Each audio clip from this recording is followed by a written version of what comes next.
बैट्रिशिया के महल में मैथ्यूस कमरे में दाखिल हुआ तो देखकर चौंक गया। बैट्रिशिया पहले से उसका इंतजार कर रही थी। तुम वापस आ गए मैथ्यूस, उसने ठंडी आवाज में कहा। मैथ्यूस घबरा गया। माँ। बैट्रिशिया का मन अंधेरों में डूबा था। जितने भी सैनिक मैथ्यूस ले गया था सब मारे गए। उसकी बैटलफील्ड से भागकर आने की बात अब सभी राजा महाराजों तक पहुंच चुकी थी। उसने सोचा, मैं चाहती थी दूसरे खानदानों से सेना की मदद मिले, लेकिन अब तो सब सिर्फ बहाने बना रहे हैं। मैथ्यूस के बुलाने पर वो ख्यालों से बाहर आई। मैथ्यूस, कार्लाइस अब दक्षिण की तरफ जा रहा है, उसने बताया। मैथ्यूस ने सर झुका लिया। परेशानी उसके चेहरे पर लिखी थी। मुझे अभी आराम चाहिए। इतनी देर घोड़े में बैठने के बाद मेरी कमर दर्द कर रही है। बैट्रिशिया ने गुस्सा दबाकर कहा, ये आराम करने का वक्त नहीं है मैथ्यूस। मैथ्यूस ने चिढ़कर बोला, माँ सच में कमर दर्द कर रही है मेरी। बैट्रिशिया ने गहरी सांस ली और अपनी आवाज को नर्म बनाया। ध्यान लगा स्थिति पर। अगर कार्लाइस जीत गया तो वो क्राउन प्रिंस के रूप में वापस आएगा। मैथ्यूस के हाथ से जैसे सब छूट गया। मुझे तो इसके बारे में कुछ बताया ही नहीं गया। मैं दक्षिण जाकर कितनी मुसीबतों से गुजरा हूँ। आप कुछ कर नहीं सकती माँ। बैट्रिशिया ने एक अजीब सी मुस्कान दी। कुछ देर चुप रही और फिर धीरे से बोली, शायद अब भी एक रास्ता बचा है बैटलफील्ड पर। फ्रंट लाइन पर जंग अपने चरम पर थी। कार्लाइस तलवार लेकर दुश्मन के बीच घुस गया। एक को उसने जोर से मुक्का मारा और वो वही गिर गया, लाश बनकर। पिछली बार मैंने तुम्हें छोड़ा था, उसने ठंडे जज्बात में कहा। अब खुद मरने आ गए हो मेरी तलवार के नीचे। एक और शत्रु उसकी तरफ तलवार लेकर भागा, पर उसे पहले ही आशा ने बीच में घुसकर कार्लाइस की रक्षा कर ली। दुश्मन आशा की तरफ ताना मारते हुए बोला, लगता है कायरो एम्पायर का पहला क्राउन प्रिंस औरत के लिए पागल है। बैटलफील्ड पे ऐसी औरत को कौन लाता है? चाहे औरत कितनी भी पसंद हो, अपनी जिंदगी कभी किसी औरत के हाथों नहीं दे सकता। तुम्हारी जिंदगी बच जाए उसके बाद। पर शुरू करने से पहले कार्लाइस, जो सब सुन रहा था, जोर से हंस पड़ा। आशा, सुना तुमने? कह रहा था तुम्हारी जिंदगी बचा दूंगा। दुश्मन नाइट्स गुस्से से चिल्ला उठा। तुम कितने अहंकारी हो प्रिंस, एक दिन तुम्हारा सर जमीन पर गिरा दूंगा। आशा ने तुरंत तलवार उठाई और उसे लड़ाई शुरू कर दी। दोनों के बीच एक भयानक और तेज ड्यूअल हुआ और अंत में आशा ने फैटल ब्लो मारा। दुश्मन नाइट्स गिर गया। कार्लाइस ने हैरान और खुश होते हुए कहा, जैसा मैंने सोचा था, अब मुझे और भी आराम महसूस हो रहा है। आशा ने अपने चेहरे से खून साफ करते हुए कहा, जैसे मैंने कहा था, मैं अपनी पत्नी के फर्ज को पूरा करूंगी। कार्लाइस हैरान होकर उसकी तरफ देखा, पर आशा ने तुरंत कहा, कृपया ध्यान केंद्रित रखिए योर हाइनेस। और जैसे ही और दुश्मन नाइट्स आगे आए, आशा ने बहादुरी से उनका सामना किया। एक नाइट को उसने तलवार मार के गिराया, दूसरे अटैक का तुरंत काउंटर किया और दोनों को खत्म कर दिया। जब एक और नाइट पीछे से अटैक करने आया, आशा ने समय पर काउंटर अटैक किया और उसे भी गिराया। इसी बीच कार्लाइस अपनी तरफ भयानक लड़ाई करता रहा। एक पल के लिए वो डिस्ट्रैक्ट हुआ और बोला, सॉरी, एक पल के लिए ध्यान हट गया। आशा ने मुस्कुराते हुए कहा, शांत रहिए। अगर हम ऐसे ही लड़े तो जल्दी ही हम कायरो बॉर्डर तक पहुंच जाएंगे। कार्लाइस ने सर हिलाया।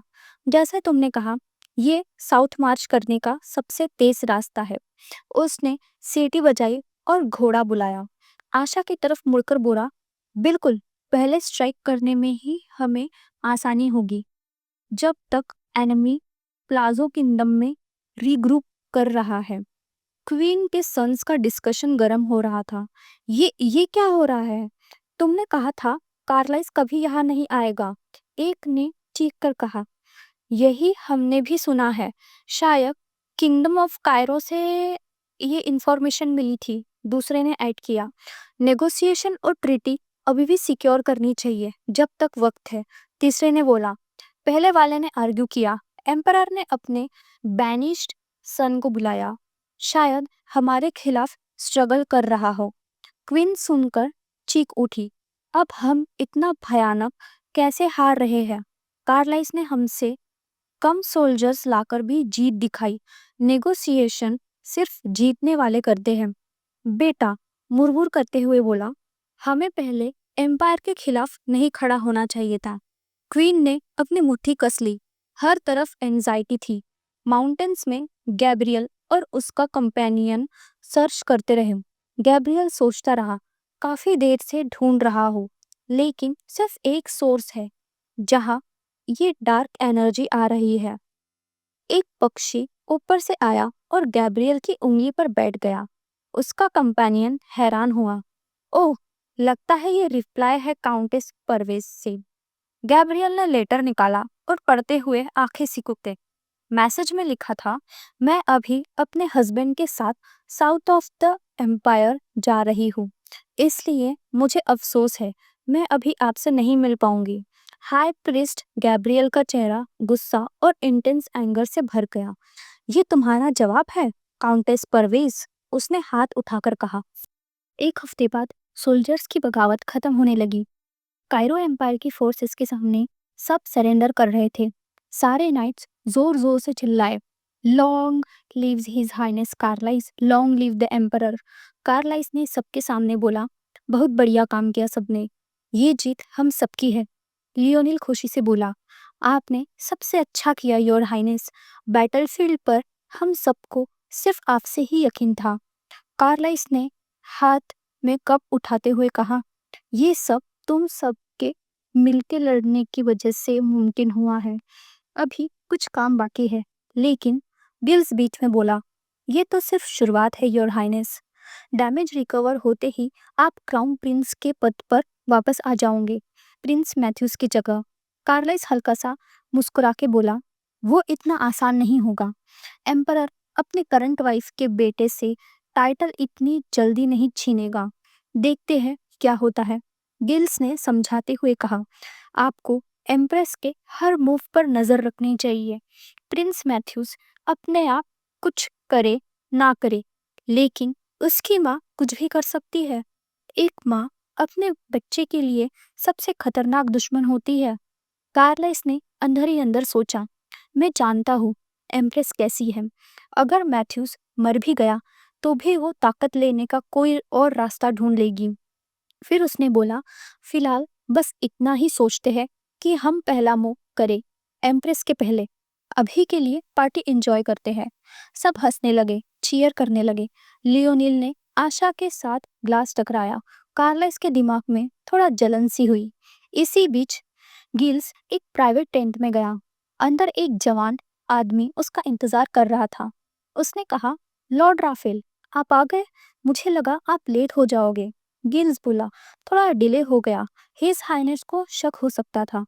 वो आदमी हंसते हुए बोला, कोई बात नहीं, वैसे भी प्रिंस कार्लाइस जीत गया है, अब थोड़ा टाइम है। गिल्स ने पूछा, किंगडम ऑफ कदारे का क्या हाल है? आदमी बोला, हमें रिपोर्ट मिली है कि ड्यूक एक्सिस बीमार है। फिलहाल काउंट डेमियन उनका पावर हैंडल कर रहा है। यही पावर शिफ्ट ही वार का मेन रीजन था। डेमियन एक्सिस, जो अब कदारे किंगडम का नया ड्यूक बना था, उसने पैलेसियो किंगडम की क्वीन से मीटिंग की और कहा, लगता है आपको अभी पता नहीं, प्रिंस कार्लाइस से क्राउन प्रिंस का टाइटल छीन लिया गया था। एम्परर ने उसे पनिश किया और वो नॉर्थ में ही फंस गया। डेमियन ने क्वीन को सब बताया, कार्लाइस के पास्ट के बारे में, उसे निकालने के बारे में। दूसरी तरफ गैब्रियल पुरानी बातें याद कर रहा था। उसने सोचा, मैं खुश हूँ कि हमने उसे सीसिलिया को अपने साइड कर लिया। उसने सब काम सही किया। उसके वर्ड्स याद आए, प्रिंस कार्लाइस को ही अगला एम्परर बनना चाहिए। हमें ये सुनिश्चित करना होगा। सीसिलिया ने तब पूछा था, तुम्हारे पास कोई प्लान है? गैब्रियल ने एक लेटर दिखाया था। उस लेटर को देख के सिसिलिया हैरान रह गई थी। वापस प्रेजेंट में गिल्स ने उस आदमी से पूछा, ड्यूक एक्सिस अभी भी साउदर्न अलायंस को सपोर्ट करना चाहते हैं क्या? आदमी बोला, हाँ लॉर्ड राफेल, लेकिन अब वो काफी गुस्सा है। अगर उसने रेबिलियन साइड में रहा होता तो अब उसका खात्मा पक्का था। शायद काउंट डेमियन के पास अलग फ्यूचर प्लान है। डिल्स ने हाँ में सिर हिलाया। जब हिज हाइनेस एम्परर बनेंगे, हम कदारे किंगडम के साथ प्योर फ्रेंडली रिलेशंस अनाउंस करेंगे। तुम्हारे ड्यूक की वजह से ही हमने ये वार बिना नॉइस के स्टार्ट कर पाया। अब पूरा एम्पायर जान जाएगा कि प्रिंस कार्लाइस ही असली रूलर बनने के लायक है। आदमी जाते हुए बोला, जैसे आपने कहा था लॉर्ड राफेल। गिल्स ने उसके जाने के बाद सोचा, अगर हिज हाइनेस को ये सब पता चला तो उसे गिल्ट होगा। वो सच में दूसरों के दुख को दिल से महसूस करता है। यही एक अच्छे एम्परर की पहचान होती है। लेकिन देखते हैं, जब वो एम्परर बनेगा तब भी क्या उसका दिल ऐसा ही रहेगा? गिल्स ने एक डॉक्यूमेंट उस आदमी को दे दिया और टेंट में अकेला बैठकर लंबी सांस ली। गिल्स ने डॉक्यूमेंट देखा और बोला, मैंने खुद ये डॉक्यूमेंट चेक किया है। इस पर ड्यूक का सिग्नेचर है। डायरेक्ट ऑर्डर दिया गया है उसका टाइटल बनाए रखने का। वो आदमी खुश होकर बोला, thank you lord Raphael. Duke मेरा इंतजार कर रहे होंगे। मैं तुरंत ये डॉक्यूमेंट ले जाता हूँ।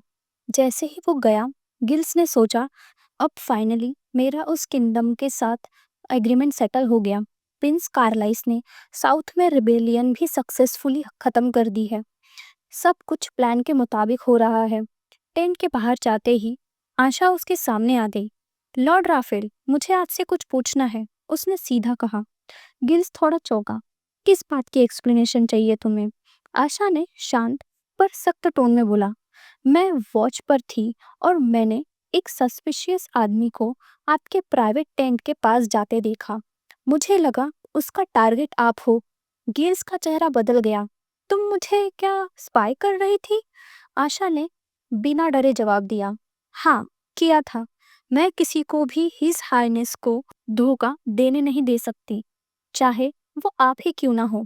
गिल्स को गुस्सा आ गया। ये क्या बकवास है? मुझ पर इल्जाम लगाने की हिम्मत कैसे हुई तुम्हारी? आशा ने जिद्दी से कहा, तो फिर बताइए मुझे, आपने अपनी खुद की एम्पायर के खिलाफ ऐसा क्यों किया? हिज हाइनेस को सब सच पता चलना चाहिए। ये सब जाने बिना वो एम्परर कैसे बनेंगे? गिल्स ने चीख कर कहा, बस करो। क्या जरूरत है उसे सच बताने की, जब हमें अपना रिजल्ट मिल गया है। तुम एक छोटी सी काउंटेस हो प्रीवोस्ट की, और तुम्हें ये भी नहीं पता कि एम्परर बनने के स्टेक्स क्या होते हैं। उसने तीखी हंसी के साथ बोला, तुम्हें लगता है वो तुम्हारी बातें मान लेगा जब उसे तुम पर सबसे कम भरोसा है? आशा ने घूरा, पर गिल्स वो तो रुकने का नाम ही नहीं ले रहा था। तुम्हारा जो लॉकेट है ना, उसमें एक ट्रैकिंग स्पेल लगा है। मैं हमेशा जानता हूँ तुम कहाँ होती हो। ये सुनकर आशा का चेहरा सख्त हो गया। एटमॉस्फेयर में टेंशन भर गई। साउदर्न वार के जीत के बाद प्रिंस कार्लाइस की पॉपुलैरिटी आसमान छू गई थी। उसकी सेना अब भी साउथ में थी, वहां के लोगों को रिकवर करने में मदद कर रही थी। इससे लोगों के दिल में जो दर्द था वो भी कम होने लगा। उसी दिन कार्लाइस ने गिल्स को बुलाया, लेकिन जैसे गिल्स ने सोचा था सब कुछ स्मूथ ही रहा। कार्लाइस चुपचाप बैठा था। उसके पास लियोनिल खड़ा था। लियोनिल ने एडमायरेशन भरे टोन में कहा, योर हाइनेस, आपके आने के बाद से ही वार का फ्लो बदल गया है। अब सब लोग चाहते हैं कि आप ही एम्पायर के साउदर्न बॉर्डर को गार्ड करें। लोगों की आवाज पहले से ज्यादा आपके फेवर में है। फिर उसने पूछा, लेकिन आप अब भी परेशान लग रहे हैं, क्या सर राफेल की वजह से? कार्लाइस ने धीरे से कहा, नहीं, सब लोग मेरे पक्ष में हैं। ये देखकर मुझे लगता है शायद सर राफेल गलत नहीं थे। उसने अपने तरीके से ही मेरी मदद करने की कोशिश की। लियोनेल ने सोचकर कहा, हो सकता है उसका तरीका सही ना रहा हो, पर शायद वो सबसे फास्ट वे था। फिर पूछा, फिर भी आपके मन में क्या बात चल रही है? कार्लाइस ने थोड़ा रुक कर कहा, आशा के आखिरी शब्दों की याद आई। आपने हम सबके लिए जो किया है उसके लिए धन्यवाद। आप एक समझदार और दयालु शासक बनेंगे। उसने थोड़ा थक के बोला, ऑफिशियली हमारा डिवोर्स हुआ नहीं, पर लगता है सब खत्म हो चुका है। लियोनिल ने समझकर कहा, काउंटेस परवेज के अपने देश लौटने के बाद नोबल्स में रीमैरिज की बातें शुरू हो गई हैं। कई लोग अपनी बेटियां आपसे शादी कराने के लिए उत्सुक हैं। कार्लाइस ने थोड़ा चिढ़कर सोचा, गिल्स के कहने पर, योर हाइनेस, आप 27 के हो चुके हैं। अब एक प्रॉपर मैरिज सिक्योर करनी चाहिए। अगर मेरी बेटी होती तो मैं उससे आपके लिए परफेक्ट समझता। और उसने वो लेटर भी याद किया जो विस्काउंट दु प्रैट ने भेजा था। मुझे उम्मीद है आप सिसिलिया के जज्बात समझेंगे। उसने आपकी मदद के लिए अपनी पूरी कोशिश की है। कार्लाइस ने थोड़ा सार्केस्टिकली सोचा, काउंट ऑफ प्रीवोस्ट, जिसे मैं पहले ग्रीडी समझता था, वो तो सबसे सीधी निकली। फिर बोला, वाह, प्रीवोस्ट में लाइफ इतनी सिंपल थी, यहाँ तो हर जगह पॉलिटिक्स ही पॉलिटिक्स है।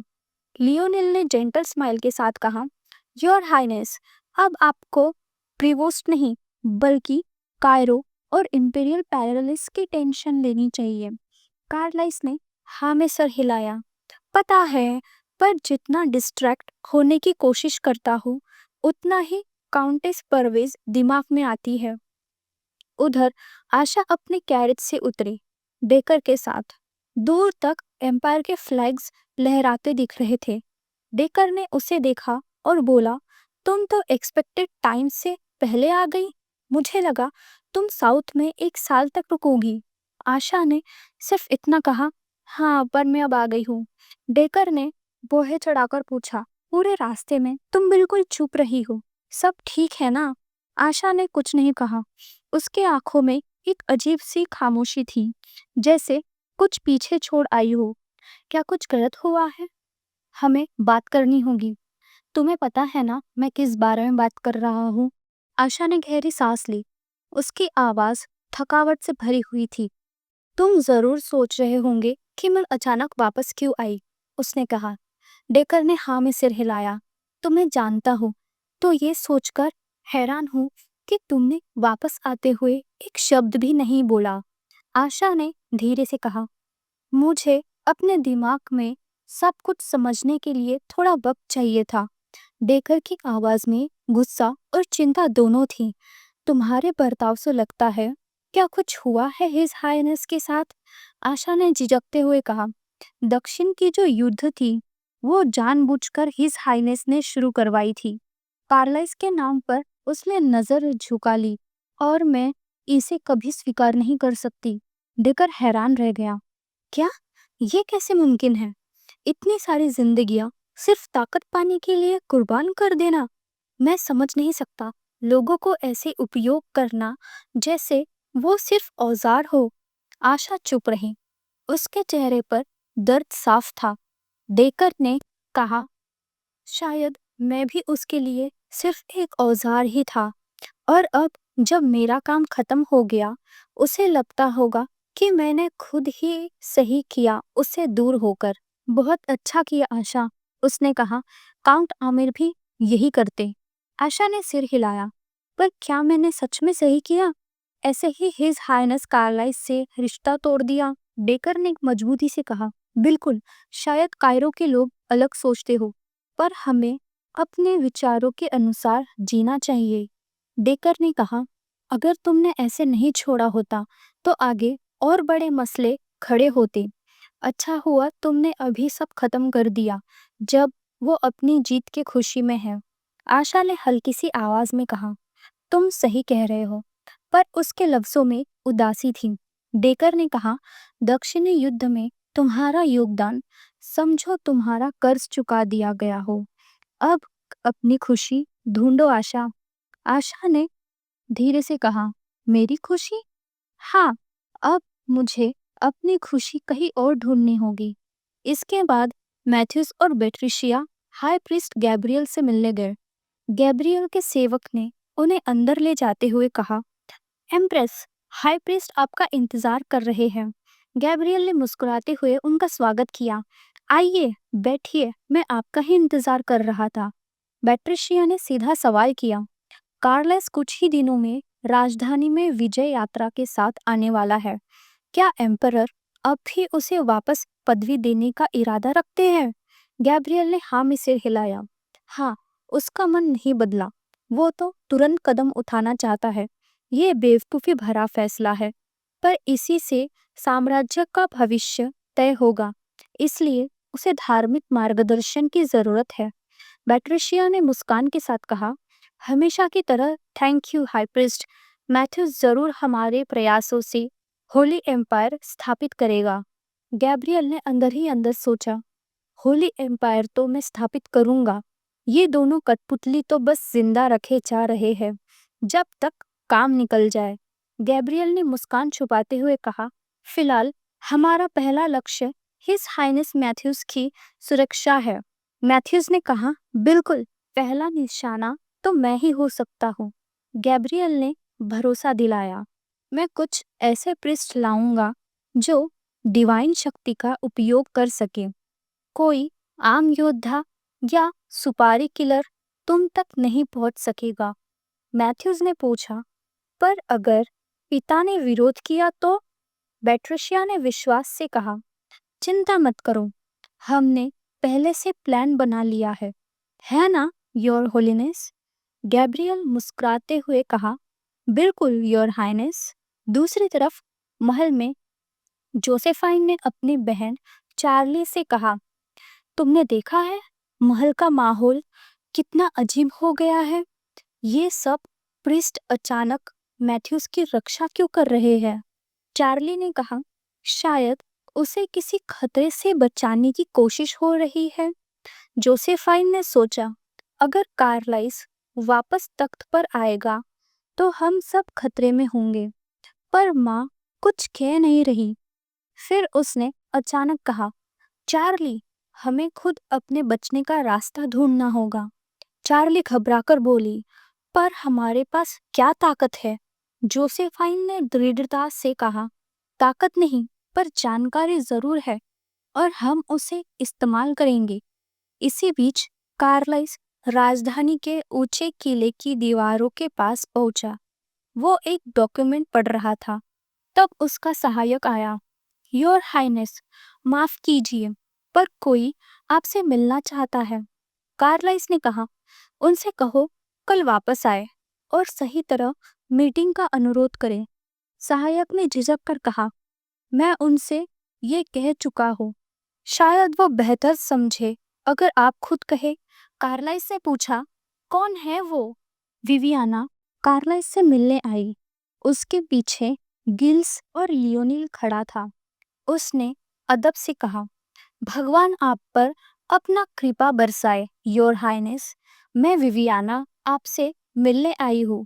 कार्लाइस ने थोड़ी ठंडी मुस्कान के साथ कहा, क्या बात है लेडी? ओह सही, अब तो मैं तुम्हें ऐसे नहीं बुला सकता।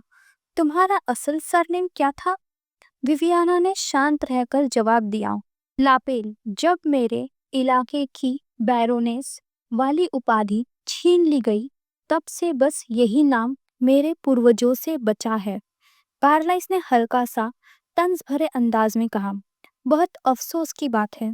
विवियाना ने सीधे कहा, इसी वजह से मैं यहाँ एक डील प्रपोज करने आई हूँ प्रिंस कार्लाइस। गिल्स बीच में बोला, हम किसी ऐसे व्यक्ति पर कैसे भरोसा करें जो खुद एम्परर को धोखा दे चुकी हो? विवियाना ने उसके बात को इग्नोर करते हुए कहा, मुझे पता है एम्प्रेस महल में क्या चाल चल रही है। अगर आपके पास ये जानकारी हो तो आप उसे आसानी से नीचे गिरा सकते हैं। कार्लाइस के चेहरे पर एक रहस्यमय मुस्कान थी। बहुत लालच भरी बात है, पर पहले ये बताओ तुम चाहती क्या हो? विवियाना ने मजबूत आवाज में कहा, बस बदला। जब आप महल पर कब्जा करेंगे, मुझे अपने साथ जाने दीजिए। गिल्स ने फिर कहा, आपको पता है ना प्रिंस कार्लाइस उसे महल से एम्परर ने खुद निकाला था। अगर आप इसे वापस ले गए तो लोग अफवाहें फैलाएंगे। कार्लाइस कुछ पल चुप रहा, फिर बोला, तुम्हें बुरा तो नहीं लगेगा अगर मैं सर डोनोवन को बुला लूं?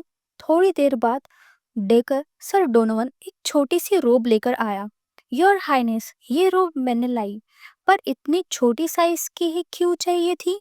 कार्लाइस ने विवियाना की तरफ मुड़कर कहा, तुम्हें ये रोब पहननी पड़ेगी जब तक राजधानी में रहोगी। इस तरह लोग समझेंगे तुम काउंटेस प्रीवोस्ट के ग्रुप से हो, फिर कोई ज्यादा ध्यान नहीं देगा। डेकर ने रोब उसके हाथ में दी। इसके बाद कार्लाइस अपने सैनिकों के साथ इंपीरियल पैलेस गया अपने पिता किंग से मिलने। राजा ने उसे देखते ही उसका स्वागत किया। सर कार्लाइस इवारिस्टो, जो दक्षिण के बगावत करने वालों को हराकर वापस आया है।